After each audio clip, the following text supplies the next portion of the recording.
Hello friends, welcome to Study Insight. এইটো ভিডিঅ'ত আমি Assam current affairs for the month of December 2020 আলোচনা কৰিম আৰু গতিকে যিহেতু গোটেই বছৰটো যাবলৈ হ'ল এতিয়া আমি টোটেল জানুৱাৰীৰ পৰা নৱেম্বৰ মাহলৈকে 11টা মাহৰ কাৰেণ্ট এফেয়াৰ্ছ আমি আলোচনা কৰিছোঁ আৰু ফাইনেলি আমি ডিচেম্বৰ 2020 পাই গ'লোঁ কিছুদিন পিছত 2021 ষ্টাৰ্ট হ'ব গতিকে গোটেই বছৰটো আমি কাৰেণ্ট এফেয়াৰ্ছ প্ৰতি মাহে আমি প্ৰভাইড কৰি গৈছিলোঁ আৰু আপোনালোকে যথেষ্ট আদৰি লৈছিলে গতিকে আশা কৰোঁ এই মাহৰ কাৰেণ্ট এফেয়াৰ্ছখিনি আপোনালোকে আদৰি ল'ব এই ভিডিঅ'টিৰ দ্বাৰা আপোনালোকে উপকৃত হ'ব বুলি ভাবোঁ মই আৰু অৱশেষত মই এটি কম্পাইল ভিডিঅ' গোটেইকেইটা মাহৰ কাৰেণ্ট এফেয়াৰ্ছ ভিডিঅ' আপোনালোকলৈ বুলি আগবঢ়াম যিটো বহুত বেছি ব্ৰিফ আৰু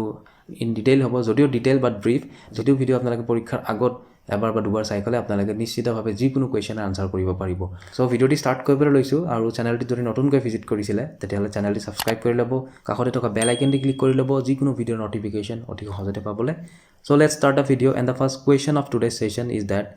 The 8th edition of Northeast Festival, that is NEF 2020, held in Guwahati, Assam for the first time on December 19. So, what was the focus of this year? গতিকে ইয়াতে সোধা হৈছে যে যিটো 8 সংখ্যক এডিশ্যন যিটো হৈছিলে সেইটো নৰ্থ ইষ্ট ফেষ্টিভেলৰ যিটো গুৱাহাটীত অনুষ্ঠিত হৈছিলে ফৰ দ্য ফাৰ্ষ্ট টাইম আৰু সেইটোৰ প্ৰধান উদ্দেশ্য বা প্ৰধান মটো কি আছিলে ফ'কাছ কি আছিলে আৰু সেইটো আছিলে ইয়াতে আপোনালোকে দেখিবলৈ পাইছে growth agenda for north east post ক'ভিড-19 ৰাইট গতিকে ক'ভিড-19ৰ পিছত কিদৰে আমাৰ বিভিন্ন ছেক্টৰবিলাক গ্ৰ'থ কৰিব পৰা যায় তেওঁলোকক ৰিভাইভ কৰিব পৰা যায় তাৰ ওপৰত যিটো প্ৰধান লক্ষ্য হিচাপে প্ৰধান এজেণ্ডা হিচাপে লৈ পেলাই এই নৰ্থ ইষ্ট ফেষ্টিভেল 2020 অনুষ্ঠিত হৈছিলে গতিকে নৰ্থ ইষ্ট ফেষ্টিভেল গুৱাহাটীত যিটো অষ্টম সংখ্যক যিটো এডিশ্যন গুৱাহাটীত অনুষ্ঠিত হৈছিলে তো তাৰ এতিয়া আলোকচিত্ৰ ইয়াতে দিয়া হৈছে জুবিন গাৰ্গ আৰু অংগৰাগ পাপন মহন্তৰ লগতে বিভিন্ন চেলিব্ৰিটি আহিছিলে ইয়াতে বিভিন্ন অনুষ্ঠান হৈছিলে আপোনালোকে নিশ্চয় চাইছে north east festival live telecast হৈছিলে টিভিত চ' হোৱাট এভাৰ নৰ্থ ইষ্ট ফেষ্টিভেলটো আচলতে প্ৰধান উদ্দেশ্য কি হয় সেইটো আমি জানিব লাগে তো নৰ্থ ইষ্ট ফেষ্টিভেলৰ প্ৰধান উদ্দেশ্য আৰু মুখ্য উদ্দেশ্য হৈছে যিটো awareness about north eastern people and north eastern resources যিখিনি ইম্পৰ্টেণ্ট সম্পদ আছে ইয়াৰ যিখিনি সভ্যতা বা ইয়াৰ যিখিনি লোক আছে তেওঁলোকৰ বিষয়ে তেওঁলোকৰ থলুৱা সাজপাৰ খাদ্য বিভিন্ন বস্তুখিনিক যাতে গ্ল'বেলি যাতে এৱাৰনেছ এটা দিব পৰা যায় তাৰ বাবে এই ফেষ্টিভেলটো প্ৰধানকৈ পালন কৰা হয় ইয়াৰ উপৰি tourism attraction is one of the major factor তাৰোপৰি ষ্টাৰ্টআপছ এণ্ড ইনভেষ্টমেণ্ট বাকী যিখিনি ষ্টাৰ্টআপ এণ্ড ইনভেষ্টমেণ্ট তেওঁলোককো এটা সেইখিনি এৱাৰনেছ দিয়াৰ কাৰণেও এই নৰ্থ ইষ্ট ফেষ্টিভেলটো অনুষ্ঠিত কৰা হয় তো অষ্টম সংখ্যকটো গুৱাহাটীত অনুষ্ঠিত হৈছিলে আৰু প্ৰথম সংখ্যক যিটো ফাৰ্ষ্ট এডিশ্যন সেইটো নিউ দিল্লীত হৈছিলে 2013ত হৈছিলে মনত ৰাখিব তো সেইটো ক'ত হৈছিলে সেইটো সুধিব পাৰে সেইটো হৈছিলে IGNCA যিটো Indira Gandhi national centre for arts new দিল্লীৰ যিটো Indira Gandhi national centre for arts তাত হৈছিলে 2013ৰ প্ৰথম এডিশ্যনটো right so' coming to the next question on December 19, 2020 the Asian Development Bank, that is ADB, approved a $231 million, that is rupees 1705 crore loan for construction of what in Central Assam? গতিকে মধ্য অসমত 1705 কোটি টকা অৰ্থাৎ $231 million Asian development বেংকে এটি ঋণ sanction কৰিছে এপ্ৰুভ কৰিছে আৰু সেইটো 19 ডিচেম্বৰ 2020 তাৰিখে কৰিছে তো আচলতে কিহৰ কনষ্ট্ৰাকশ্যনৰ কাৰণে কৰিছে আৰু সেইটো lower Kopili hydro' electric power plant that is LKHEP right তো আপোনালোকে Kopili hydro' electric power plant অসমৰ যিটো সেইটোৰ লগত লোৱাৰ কপিলিটো আপোনালোকে কনফিউজ নহ'ব কপিলিটো আৰু লোৱাৰ কপিলিটো বেলেগ হয় তো যিটো আমি যদি অসমৰ মেপখন চাওঁ তেতিয়াহ'লে যিটো ওপৰত হয় বা যিটো আমি আমাৰ কাৰ্বি আংলঙত প্ৰধান আমাৰ যিটো ইষ্ট কাৰ্বি আংলঙত অৱস্থিত হয় সেইটো হৈছে আমাৰ Kopili hydro' electric power plant আৰু লোৱাৰ Kopili hydro' electric power plant বুলি ক'লে আমি বুজিব লাগিব যিটো আমাৰ ৱেষ্ট কাৰ্বি আংলং আৰু তাৰ উপৰি আমাৰ কিছু অংশ ডিমা হাছাও ৰাইট ডিমা হাছাওৰ ৱেষ্ট কাৰ্বি আংলঙৰ লগত শ্বেয়াৰ কৰি আছে বিস্তৃতভাৱে আৰু ইয়াৰ উপৰি মেঘালয়ৰ বৰ্ডাৰত ঠিক আছে জয়ন্তীয়া পাহাৰৰ বৰ্ডাৰত এই হাইড্ৰ' ইলেক্ট্ৰিক পাৱাৰ প্লেণ্টটো অৱস্থিত হয় আৰু এই যিটো কপিলি নদী মেঘালয়ৰ পৰা অসমত আহি সোমাইছে এই কপিলি নদীৰ যিটো বোৱতী সোঁত যিটো সেই সোঁতৰ পৰা এই হাইড্ৰ' ইলেক্ট্ৰিক যিটো এনাৰ্জি সেইটো উৎপন্ন কৰা হ'ব আৰু টোটেল কিমান পাৱাৰ হয় 120 মেগাৱাট মনত ৰাখিব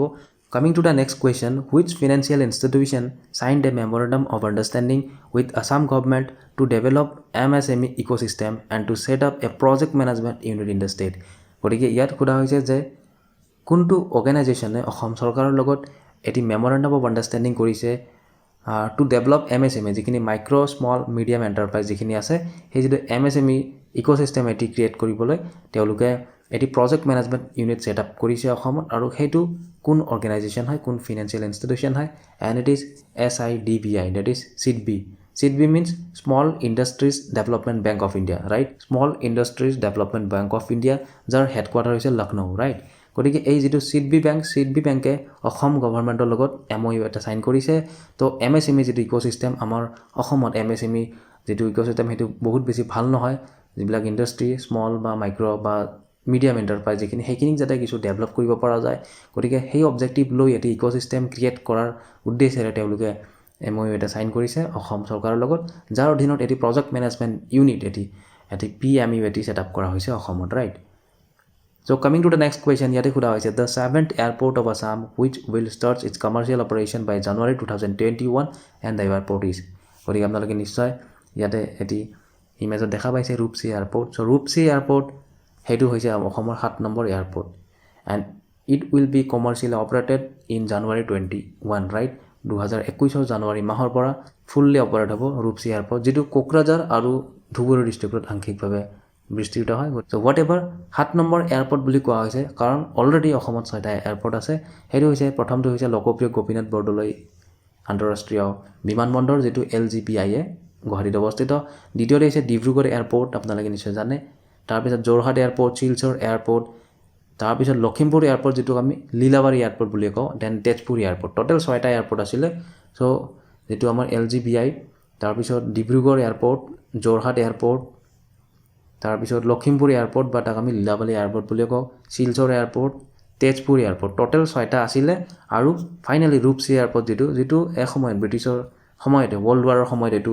এয়াৰপৰ্ট ব্যৱহৃত হৈছিল যথেষ্ট পৰিমাণে তো এই ৰূপসী এয়াৰপৰ্টটোক ৰিভাইভ কৰা হৈছে ৰিবিল্ড কৰা হৈছে আৰু ফাইনেলি 2021ৰ পৰা কমপ্লিটলি অপাৰেট কৰা হ'ব ৰূপসী এয়াৰপৰ্টটো ৰাইট লোৱাৰ আছামৰ কোকৰাঝাৰ আৰু ধুবুৰী ডিষ্ট্ৰিক্টত আংশিকভাৱে বিস্তৃত হৈ আছে এই ৰূপসী বিমানবন্দৰটো right so' coming to the next question which state in north east records best sex ratio' in India by an annual report from Office of Registrar General and Census Commissioner. So ইয়াতে Registrar General and Census Commissioner দ্বাৰা publish হোৱা এটি ৰিপৰ্টত annual report এটিত তো best sex ratio' state হিচাপে অৰুণাচল প্ৰদেশ পৰিগণিত হৈছে right গতিকে অৰুণাচল প্ৰদেশৰ যিটো sex ratio' in the census আমি কাক ক'ব পাৰোঁ যে পাৰ 1000 মেলত কিমানগৰাকী ফিমেল জন্মগ্ৰহণ কৰে তো যিটো বাৰ্থ টাইমত যিটো হয় সেইটো কাউণ্ট কৰা হয় তো সেইটো অৰুণাচল প্ৰদেশত যথেষ্ট হাই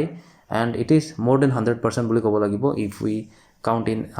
ৰেচিঅ' আমি যদি এটি ৰেচিঅ'ত চাওঁ 100%তকৈ বেছি হয় কাৰণ পাৰ 1000 মেল অৰুণাচল প্ৰদেশত 1084 গৰাকী ফিমেল জন্ম হয় ৰাইট তো সেই হিচাপত আমি মেক্সিমাম বুলি ক'ব পাৰোঁ যিটো বেষ্ট ছেক্স ৰেচিঅ' বুলি আমি ক'ব পাৰোঁ ৰাইট ছেকেণ্ড পজিশ্যনত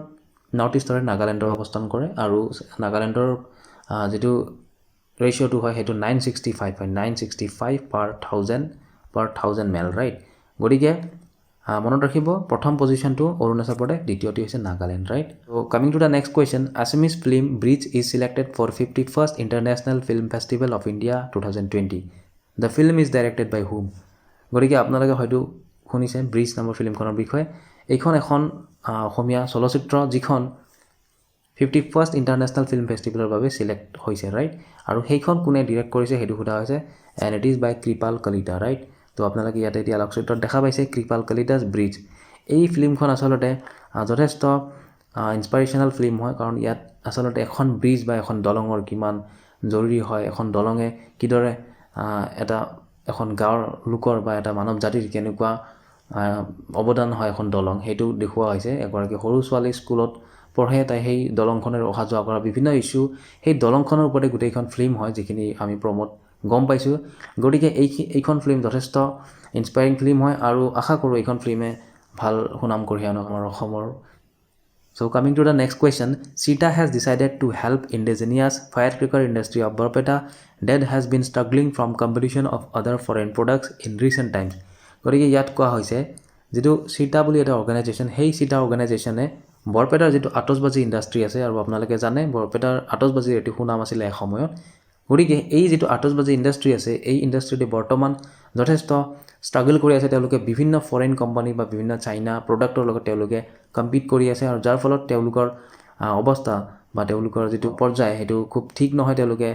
ষ্ট্ৰাগল কৰি থাকিবলগীয়া হৈছে আৰু এই সময়ত চিটা বুলি এটা অৰ্গেনাইজেশ্যনে তেওঁলোকক হেল্প কৰিব বুলি আচলতে কথা দিছে তো এই চিটাৰ ফুল মিনিং কি হয় আৰু চিটাৰ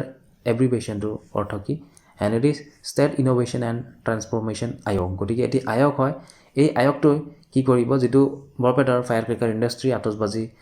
ইণ্ডাষ্ট্ৰী আছে তেওঁলোকক হেল্প কৰিব গতিকে লোকেল প্ৰডাক্টৰ ওপৰত গুৰুত্ব দিয়া হ'ব আৰু যাতে বহিৰাগত প্ৰডাক্টখিনি আমি বৰ্জন কৰিব পাৰোঁ তাৰ বাবে গুৰুত্ব লোৱা হৈছে সেইবাবে যিটো লোকেল আমাৰ আতচবাজি তাক গুৰুত্ব দিয়া হৈছে আৰু চিটা বুলি যিটো organisation state information and transformation আয়োগ তেওঁলোকে যথেষ্ট গুৰুত্ব প্ৰদান কৰিছে আৰু তেওঁলোকে ফিনেন্সিয়েল এইড বা যিখিনি সাহায্য লাগে তেওঁলোকক কৰিব আৰু ফায়াৰ ক্ৰেকাৰ ইণ্ডাষ্ট্ৰীটো যাতে ৰিভাইভ কৰিব পাৰে তাৰ বাবে তেওঁলোকে যত্ন কৰিছে ৰাইট চ' আগবাঢ়িছোঁ নেক্সট প্ৰশ্নটিলৈ ইয়াতে সোধা হৈছে government of Assam approved which language of Assam as the associate official language right গতিকে সহযোগী ভাষা হিচাপে অসমৰ কোনবিধ ভাষাক এপ্ৰুভ কৰা হৈছে and it is Bodo right Bodo ভাষাটো অসমীয়া ভাষাৰ সহযোগী ভাষা বা আমাৰ যিটো official language associate official language হিচাপে পৰিগণিত কৰা হৈছে so' remember this is an important question পৰীক্ষাত আহিব পাৰে চ' যিকোনো পৰীক্ষাতে এইটো সুধি দিব পাৰে ৰিচেণ্ট টাইমত বহুত বেছি ইম্পৰ্টেণ্ট যে বড়ো ভাষাটো অসমীয়া ভাষাৰ সহযোগী ভাষা হিচাপে পৰিগণিত হৈছে ৰাইট তো নেক্সট ইয়াতে সোধা হৈছে recently Assam government decided to upgrade how many border outpost in Assam গতিকে আপোনালোকে যিটো মৈত্ৰী স্কিমৰ বিষয়ে শুনিছে মৈত্ৰী স্কিমৰ অধীনত থানাবিলাক তেওঁলোকে নতুনকৈ ৰিকনষ্ট্ৰাক্ট কৰি আছে তেওঁলোকে যিবিলাক বাৰাক আছে তেওঁলোকে সেইবিলাক ৰিকনষ্ট্ৰাক্ট কৰি আছে কিন্তু তাৰ মাজতে আৰু যিবিলাক আউটপোষ্ট আছে বৰ্ডাৰ এৰিয়াত অৱস্থিত তেওঁলোকে আউটপোষ্টবিলাক কিছু যাতে ইম্প্ৰুভ কৰিব পাৰে যাতে যিখিনি অপাৰেশ্যন যাতে সেইখিনি ছাকচেছফুলি হয় তো বিভিন্ন ক্ষেত্ৰত দেখা পাইছোঁ যে সৰু সুৰা আউটপোষ্ট কিছুমানে বহুত বেছি ভূমিকা পালন কৰি আছে বিভিন্ন ঠাইত গতিকে total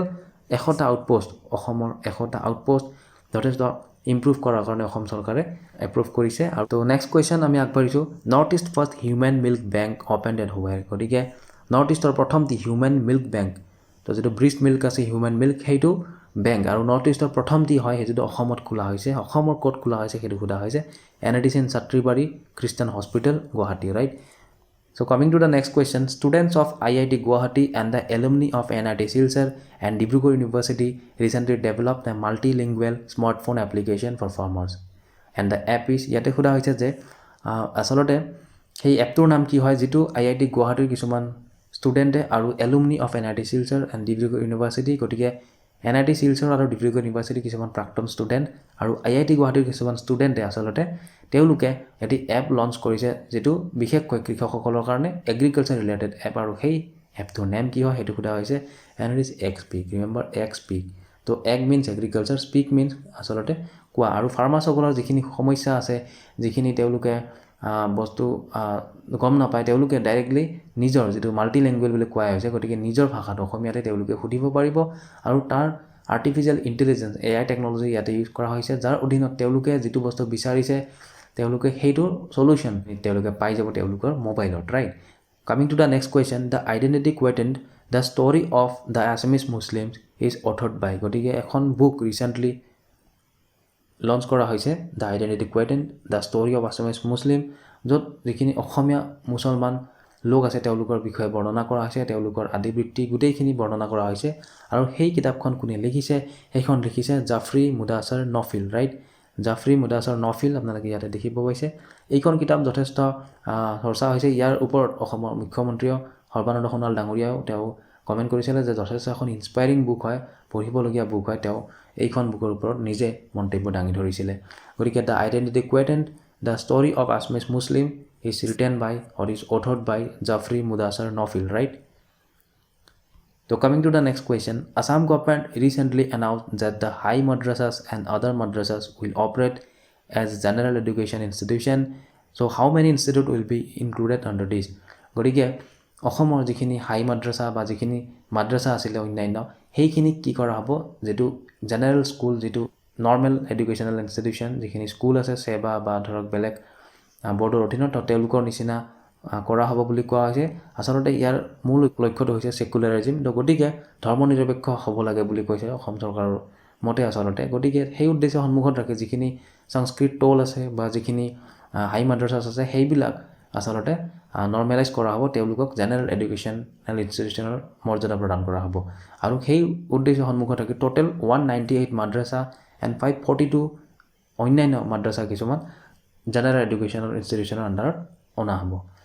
coming to the next question, ইয়াতে সোধা হৈছে centre has chosen 8 districts in 4 states to conduct a dry run of COVID-19 vaccination on December 28 and 29. The states are Punjab, Gujarat, Andhra Pradesh and. গতিকে আচলতে দুদিনীয়া এটি প্ৰগ্ৰেম লোৱা হৈছে য'ত ড্ৰাই ৰান কৰা হ'ব COVID-19 ভেকচিন। ড্ৰাই ৰান মানে হৈছে যিটো আমি ৰিহাৰ্চেল বুলি ক'ব পাৰোঁ, যিটো এটি প্ৰেক্টিছ হয়, আচলতে টেষ্ট এটি কৰি চোৱা হ'ব। তো এই যিটো ড্ৰাই ৰান হ'ব সেইটো COVID-19 ভেকচিনৰ হ'ব আৰু ডিচেম্বৰ 28 আৰু 29 তাৰিখে এইটো কৰা হৈছে। যিহেতু মই এতিয়া ভিডিঅ'টো 29 তাৰিখে কৰি আছোঁ, গতিকে 28 আৰু 29 তাৰিখে এইটো ড্ৰাই ৰান এটি কৰা হৈছে আৰু কৰা হৈছে টোটেল 4খন ষ্টেটৰ 8খন ডিষ্ট্ৰিক্টত, right? And the 4 states are Punjab, Gujarat, Andhra Pradesh, and the another one is Assam, right? Next question is, Union Home Minister recently laid down the foundation stone of Guwahati's second medical college. The hospital will be amalgamated with which other 2 hospital? তো ইয়াতে সোধা হৈছে যে অমিত শ্বাহে যেতিয়া অসমত visit কৰিছিলে তেখেতে গুৱাহাটীৰ দ্বিতীয়খন মেডিকেল কলেজ ইনগ্ৰেট কৰিছিলে আৰু এই মেডিকেল কলেজখন আচলতে এমালগামেটেড অৰ্থাৎ কোন দুখন এক্সিষ্টিং মেডিকেল কলেজৰ লগত মিশ্ৰণ কৰা হ'ব, লগ কৰি দিয়া হ'ব। সেই দুখন মেডিকেল কলেজৰ নাম সোধা হৈছে and it is Mahendra Mohan Choudhury hospital and Lokopriya Gopinath Bordoloi church hospital, right? যিটো MMC Mahendra Mohan Choudhury hospital and Lokopriya Gopinath Bordoloi church hospital, এই দুখন হস্পিটেলৰ লগত যিটো গুৱাহাটীৰ ছেকেণ্ড মেডিকেল কলেজ যিখন সেইখন এমালগামেটেড অৰ্থাৎ মিশ্ৰণ কৰি দিয়া হ'ব, right? Coming to the next question, during his visit to Assam, Union Home Minister Amit Shah launched the third phase of Assam Darshan scheme to protect the places of worship of different faiths. So in this phase, how many namghors will be given rupees 2.5 lakh if it is over 50 years old? গতিকে অমিত শ্বাহে যেতিয়া অসমত আহিছিল ডিচেম্বৰ মাহত, তো তেখেতে কি কৰিছিলে, যিটো অসম দৰ্শন বুলি স্কিম আছে, তো সেইটোৰ থাৰ্ড ফেজ তেখেতে লঞ্চ কৰিছিলে আৰু যাৰ অধীনত নামঘৰবিলাকক 2.5 লাখ অৰ্থাৎ 2.5 লাখ টকাকৈ এটি সাহায্য প্ৰদান কৰা হ'ব আৰু যদিহে নামঘৰবিলাক 50 ইয়াৰ্ছতকৈ বেছি হয় অৰ্থাৎ 50 বছৰতকৈ অধিক পুৰণি হয় নামঘৰবিলাক, তো সেই নামঘৰবিলাকক rupees 2.5 লাখকৈ প্ৰদান কৰিব। আৰু কিমানটা নামঘৰ সামৰি লোৱা হৈছে, টোটেল 8000 নামঘৰ, ৰাইট? চ' ফ্ৰেণ্ডছ, আই হোপ আপোনালোকে ভিডিঅ'টি ভাল পালে আৰু যদি ভিডিঅ'টি ভাল লাগিছে, চেনেলটিত প্ৰথমবাৰৰ বাবে ভিজিট কৰিছে, তেতিয়াহ'লে চেনেলটি ছাবস্ক্ৰাইব কৰি ল'ব, কাষতে থকা বেল আইকনটি ক্লিক কৰি ল'বলৈ নাপাহৰিব যিকোনো ভিডিঅ'ৰ নটিফিকেশ্যন পাই থাকিবলৈ।